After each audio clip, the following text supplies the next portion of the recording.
우리가 살아가는 시대를 말세라고 합니다. 마지막 때라는 말이죠. 오늘 본문은 말세를 살아감에 있어 우리에게 두 가지 길을 제시합니다. 첫 번째 길은 사랑하는 것이고 두 번째 길은 정신을 차리라는 것입니다. 저는 개인적으로 스포츠를 꽤 좋아하는 편입니다. 하는 운동으로는 탁구를, 보는 운동으로는 축구를 제일 좋아합니다. 제가 제일 좋아하는 두 종목이 겹쳐지는 일이 발생했습니다. 부산에서 세계 탁구 선수권 대회가 진행되고 있는데 탁구를 검색하면 축구 선수가 뜨는 사상 초유의 축구 게이트가 발생한 겁니다. 지지난주 아시안컵 축구 준결승에서 요르단에게 졸전 끝에 패배했을 때 저를 포함한 온 국민의 분노가 치솟았습니다. 그리고 그것으로 일단락 되는 줄 알았는데 설 지나고 영국에서 이런 보도가 시작되었습니다. 그리고 일파만파 매일매일 그것은 번져갑니다. 경기 전날, 요르단과의 경기 전날 그 일로 인해서 저는 개인적으로 너무 마음이 아프고 무거운 일주일을 보냈습니다. 주장 손흥민을 향한 이강인의 행태가 알려지면서 손흥민이 얼마나 힘든 시간을 보내었을까 생각하고 이 나라가 처한 상황에 힘들었습니다. 손흥민은 월드 클래스의 선수입니다. 인격도 아버지의 영향을 받아서 너무 훌륭하고 겸손합니다. 그리고 늘 국가를 위해서 수고하고 헌신하고 힘들어 하지 않습니다. 늘 감사하고 감격하며 운동했던 애국자입니다. 그런 손흥민의 지도에 후배들이 반발하여 몸싸움을 벌여 손가락을 다치게 되었고 팀원들이 분열되고 중요한 경기가 그렇게 날아가 버렸습니다. 저는 이 사태를 보면서 모세 시대가 떠올랐습니다. 출애굽의 영웅 모세가 이스라엘 이끌고 광야에서 그 힘든 때를 보낼 때 가장 가까운 가족들 그리고 앞장서서 모세를 도왔던 종교 지도자들이 모세를 향해서 반란과 반역을 일으켰습니다. 그들은 이런 주장을 합니다. 하나님께서 너하고만 이야기를 하셨느냐? 너에게만 말씀하셨느냐? 우리에게는 아니냐? 우리도 지도자이다. 우리도 그런 훌륭한 존재들이다. 모세의 지도력에 대항을 한 겁니다. 그런 많은 반란과 반역의 일들이 있을 때마다 하나님께서는 언제나 모세의 손을 높이 들어 주셨습니다. 이 사태가 난 것, 손흥민만 월드클래스냐? 손흥민만 국대냐? 손흥민만 빅리거냐? 손흥민만 잘하냐? 이런 마음, 이런 반발감이 이 사단을 만들어 낸 겁니다.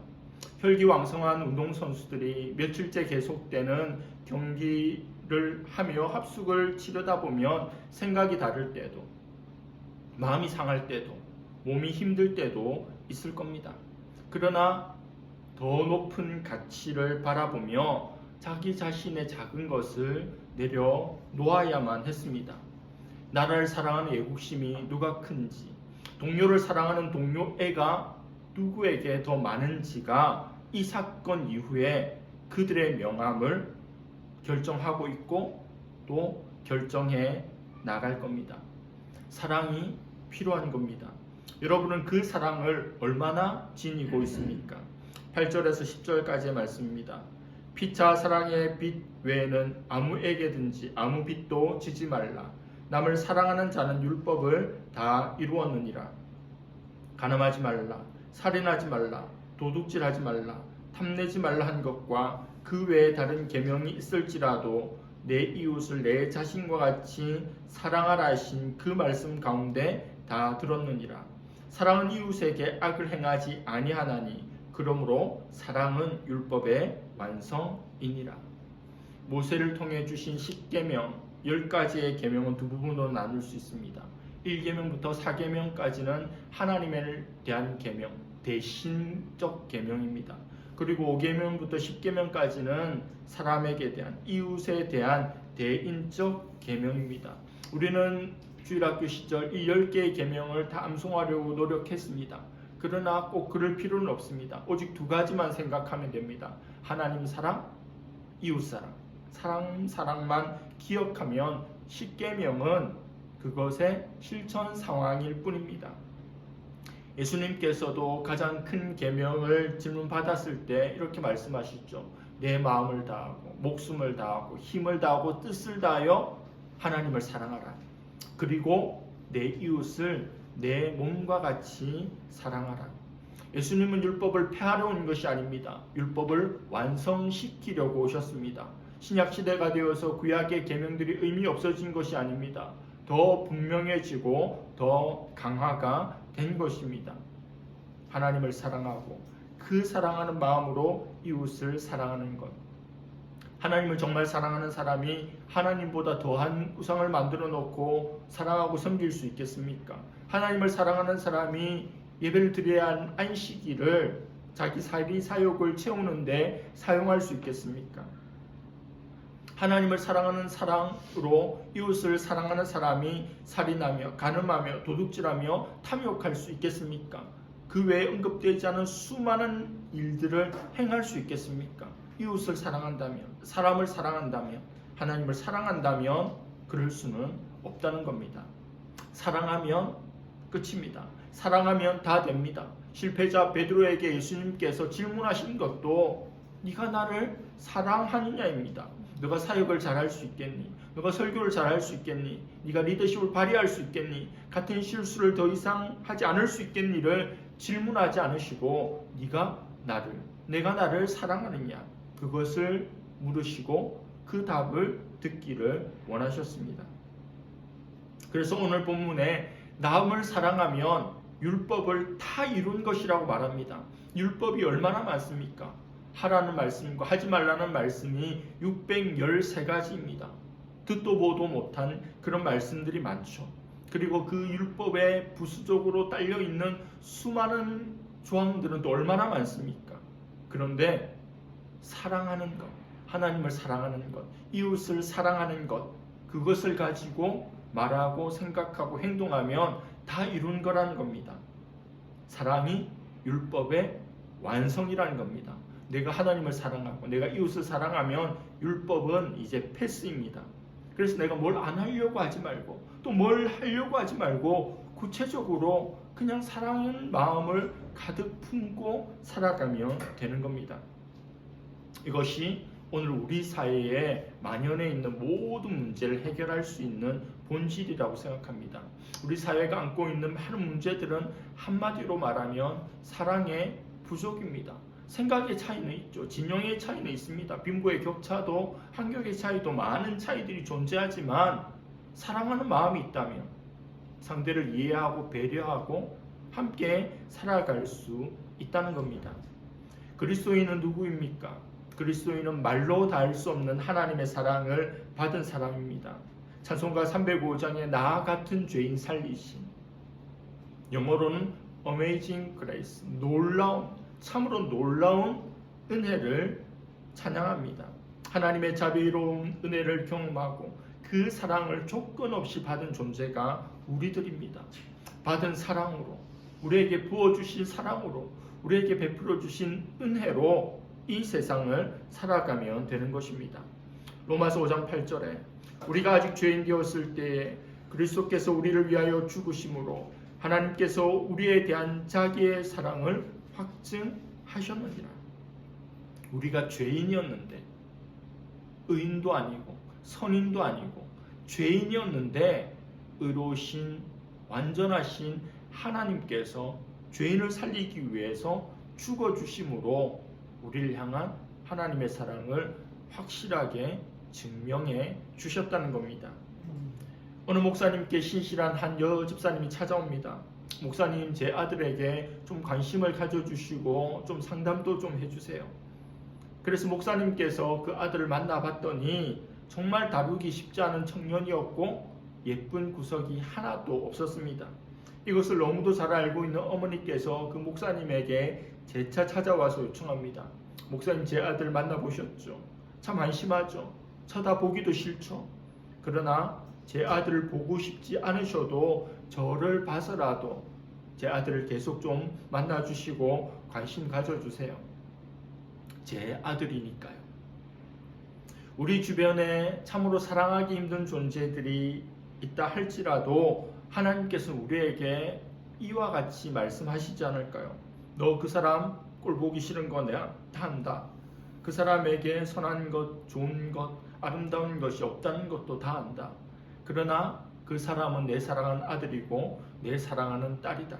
내가 판단하기에 수용할 수 없는 수많은 악이 존재한다 할지라도 나는 그 사람을 사랑한다. 그는 내 아들이고 내 딸이기 때문이다. 우리가 누군가를 향한 그 마음을 가질 때 내 마음이 아니라 하나님 마음을 헤아려서 그 사람을 대할 수 있어야 한다는 겁니다. 참 쉬운 일이 아닙니다. 그럼 실천적으로 어떻게 그럴 수 있을까요? 사랑할 만한 구석이 전혀 없고 정말 미워하는 마음만 용솟음치는 그 사람을 어떻게 사랑으로 대할 수 있을까요? 팀 켈러 목사님의 책 결혼을 말하다를 제가 최근에 다시 읽었는데 그 책에 이런 내용이 나옵니다. 팀 켈러 목사님이 어느 마을에서 어느 지역에서 목회를 합니다. 한국도 그렇지만 미국의 목회자는 참 쉽지가 않습니다. 정말 성도들이 먼 거리에 있고 이런저런 일들이 있을 때마다 나서서 그 모든 일을 해결하고 처리해 주는 것이 미국 목사라고 합니다. 성도를 사랑하고 그들의 작은 일들까지 섬기느라 거의 녹초가 됐습니다. 감정적으로도 목회가 감정노동이잖아요. 너무 지쳐 있었습니다. 그래서 교회 부임한 지 2년 만에 모처럼 휴가를 내어서 휴가를 어떻게 보낼 수 있을까? 어떻게 쉴 수 있을까? 어떻게 회복할 수 있을까? 생각했습니다. 근데 팀 켈러 목사님 마음에 한 집사님 부부가 떠오르는 겁니다. 그래서 아내에게 그 집사님 부부를 찾아가거나 우리가 초대해서 시간을 보내면 어떻겠냐고 이야기를 했더니 왜요? 하면서 반대를 했습니다. 사실 그 부부는 친구가 거의 없는 부부였습니다. 사람들에게 거부감을 주는 심한 인격적인 결함이 있었기 때문입니다. 그 목사님 부부는 팀 켈러 목사님이 생각했던 것처럼 휴가 기간에 내가 쉬어야 하고 내가 회복되어야 하는 그 시간에 나를 내려놓고 그 집사님 부부와 함께 교제합니다. 그리고 한 번으로 끝나는 것이 아니라 수개월 동안 지속적으로 교제하고 많은 시간과 노력과 감정을 쏟으며 그들 도와주었습니다. 그들의 말에 귀를 기울이고 사랑으로 할 수 있는 섬김을 다 베풀고 공감하고 또 함께하는 시간들을 많이 보냈습니다. 그리고 시간이 지났더니 팀 켈러 목사님 부부가 이 집사 부부를 좋아하게 되었다고 고백하고 있습니다. 좋아하는 마음이 전혀 없었는데, 사랑하는 마음이 없었는데 그냥 챙겨주는 긍휼의 마음, 해야 할 일을 했을 뿐인데 그 일을 하다 보니 좋아하는 마음이, 호감이 생기더라는 겁니다. 감정이 있어야 행동하죠? 아닙니다. 의지를 먼저 드리면 감정은 뒤따라오게 되어 있습니다. 사랑하겠다고 결단하고 결심하고 행동하기 시작하면 사랑할 만한 요소들이 보이기 시작합니다. 사랑할 만한 대상으로 상대가 바뀐 것처럼 보입니다. 의지적으로 사랑하여 사랑의 마법에 빠져드는 한 해가 되기를 바랍니다. 두 번째, 마지막 때를 살아가는 지혜는 11절 12절에 나오는 것처럼 정신을 차리는 겁니다. 또한 너희가 이 시기를 알거니와 자다가 깰 때가 벌써 되었으니 이는 이제 우리의 구원이 처음 믿을 때보다 가까웠습니다. 밤이 깊고 낮이 가까웠으니 그러므로 우리가 어둠의 일을 벗고 빛의 갑옷을 입자. 우리가 살아가는 시대를 알아야 합니다. 말세죠. 마지막 때입니다. 성경에 말세에 대한 언급이 있고 2000년이란 시간이 흘렀습니다. 그때 말세를 언급했고 2000년이 지났으니 지금은 얼마나 더 말세겠습니까? 이때의 특징이 무엇입니까? 깰 때가 되었다라고 하는 것은 잠들어 있기 참 쉽다는 겁니다. 영적으로 잠들어 있고 눈이 가려진 채 그렇게 살아갈 가능성이 높다는 겁니다. 제가 일한 학원에 고양이가 3마리 있는데 예전에 뭐 고양이나 강아지를 좋아하지만 키워본 적이 없어서 그들에 대해서 잘 몰랐습니다. 강아지들은 산책을 하며 그 에너지를 많이 없애줘야 된다고 들었고, 또 고양이들은 산책할 필요가 없는 동물이라고 들었습니다. 그런데 학원에서 그 동물들, 그 고양이들을 관찰해 보면 정말 무슨 재미로 사는지 모를 정도로 별로 활동을 안 해요. 캣타워에 올라가서 그냥 밖을 보거나 사람들을 관찰하거나, 그리고 제가 있는 그 시간의 한 절반 정도는 그냥 잡니다. 생애의 30-40% 이상 그냥 잔다고 해요. 자기 위해서 살아가는 건가? 죽으면 영원히 잘 텐데 그런 생각도 들지만, 강아지와 고양이는 다른 겁니다. 그 고양이가 늘 잠들어 있는 모습을 보면서 내 영혼도 잠들어 있는 것이 아닌가, 이런 생각을 하게 됩니다. 구원이 가까웠다는 것은, 마지막이 가까웠다는 것은 종말의 때를 준비해야 된다는 의미입니다. 인류의 종말, 세계의 종말이 있지만 개개인의 종말이 있죠. 우리의 마지막 그 순간을 향해서 준비해야 합니다. 오늘 말씀에 때를 강조하고 있는데, 때는 단순한 시간을 말하는 것이 아니라 헬라어에서 카이로스입니다. 바로 그때입니다. 기회를 잡을 수 있는 그때입니다. 마지막을 향해 살아가고 있는 이때에 잠들어 있고 어둠의 일에 빠져 있을 그때에 깨어나서 빛의 갑옷을 입어야 한다는 겁니다. 여러분, 우리가 살고 있는 이 시대는 위기의 때입니다. 우리가 얼마나 인식하고 있는지 모르겠지만 개인의 위기, 또 사회의 위기가 상존하고 있습니다. 이 위기를 감지했다면 주님 앞에 서게 될 때 내 삶을 결산해야 되는데, 주님의 심판대 앞에 부끄러울 것이 없는 존재로 서기 위해서 악한 것들을 벗어버리고 선한 것들을 취하는 삶을 살아야 하는 겁니다. 13절 14절입니다. 낮에와 같이 단정히 행하고 방탕하거나 술 취하지 말며 음란하거나 호색하지 말며 다투거나 시기하지 말고 오직 주 예수 그리스도로 옷 입고 정욕을 위하여 육신의 일을 도모하지 말라. 오래전 이탈리아에서 북아프리카 출신의 한 청년이 마니교라는 이단에 빠졌습니다. 이 마니교는 육신의 방탕을 합리화하는 이단이었습니다. 교리적으로 이 방탕이라는 것이 내 육신의 소욕을 좇으며 살아가는 것이 우리 본성이고 본능이고 너무 자연스러운 것이라고 가르치는 그 이단에 속한 이 청년은 그 가르침대로 마음껏 자유롭게 원하는 대로 그렇게 살았습니다. 이 청년은 수사학을 전공했고 또 수사교사가 되었기 때문에 타고난 응변을 통해서 그 논리력으로 자신의 행동, 부도덕한 일들을 얼마든지 합리적으로 변증할 수 있었습니다. 교리적으로 믿고 있는 바 그대로 행했고, 그것을 또 뛰어난 말빨과 설득력으로 논리력으로 뚫고 나갈 수 있는 무기까지 장착한 겁니다. 그러나 그 양심까지 속일 수는 없었죠. 무엇이 옳은지 무엇이 그런지는 1살, 2살, 3살 아이도 아는 겁니다. 우리는 하나님의 본성, 하나님의 속성을 가지고 있기 때문이죠. 죄를 지으면서도 그 양심이 늘 호소해서 불안하고 공허했던 어느 날 자기 집 바깥에 정원에 아이들이 노래하는 노래소리가 들립니다. 톨레레게 톨레레게 들고 읽어라, 들고 읽어라. 눈앞에 성경책이 있어서 딱 펼쳐서 읽었더니 오늘 본문 로마서 13장 11절 이하의 말씀이 자신의 눈에 딱 들어왔습니다. 내가 이렇게 살고 있는데 이런 삶을 벗어버리고 예수 그리스도로 옷 입으라고 하는 그 말씀이 화살과 같이 자기 심장에 박혔습니다. 말씀 앞에 꼬꾸라집니다. 정신을 차립니다.